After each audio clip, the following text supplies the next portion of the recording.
ఎందుకంటే నేటి బాలలే రేపటి మంచి రచయితలు, బాల రచయితలు కాబట్టి ఆ రచయితలకు ఇవ్వడం చాలా సంతోషకరం. అలాగే ఇద్దరికి పురస్కారాలు ఇవ్వడము వారిద్దరు కూడా అభినందన తెలియజేస్తున్నాను. నేను బాల సాహిత్యంలో ఇప్పటివరకు 57 పుస్తకాలు రాశాను.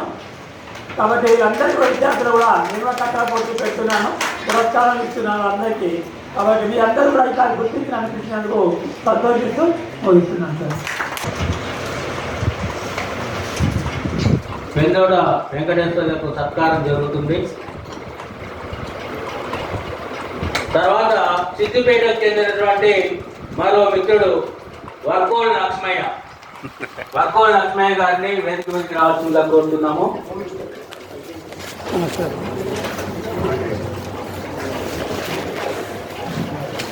వర్కోల్ లక్ష్మయ్య కూడా తను రాయడమే కాకుండా పిల్లలతోటి ఇటీవల పుస్తకాలు వేయించారు.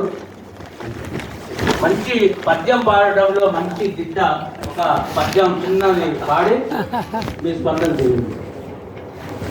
వేదికను అలంకరించినటువంటి పెద్దలందరికీ, వచ్చినటువంటి విద్యార్థులు మరియు 2 రాష్ట్రాల నుంచి వచ్చినటువంటి కవులు కవయిత్రులందరికీ కూడా నా యొక్క హృదయపూర్వకమైనటువంటి నమస్సుమాంజలు.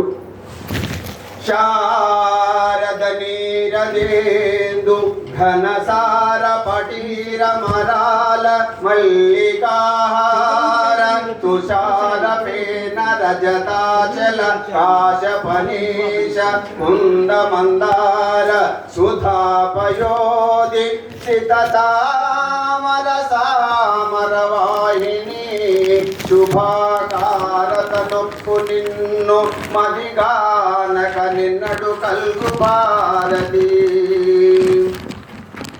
నేను గుడాలగొందిలో పనిచేసినప్పుడు కూడా 5 పుస్తకాలు విద్యార్థులతోటి సంపాదకత్వంలో వహించి 5 పుస్తకాలు తీసుకురావడం జరిగింది.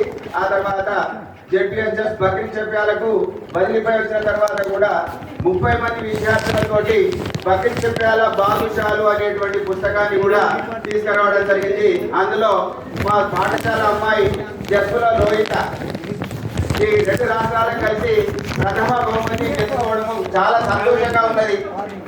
ఇక్కడ సెలెక్ట్ చేసినప్పుడు కూడా మరి అమ్మాయి రాసిందా సరి కథ అని నన్ను పర్సనల్గా కూడా అడగడం జరిగింది. ఆ ధూమపానము ఎంత అద్భుతంగా రాసింది, ఆ కథని ఎంత విడమర్చి తీసుకుపోయింది అనేటువంటి ఉద్దేశంతో కూడా ఇక్కడ అడిగితే నేను తప్పకుండా చెప్పాను సార్, ఆ అమ్మాయి ఇప్పటికీ 15 కథలు రాసింది, అద్భుతమైనటువంటి రచనలు చేస్తా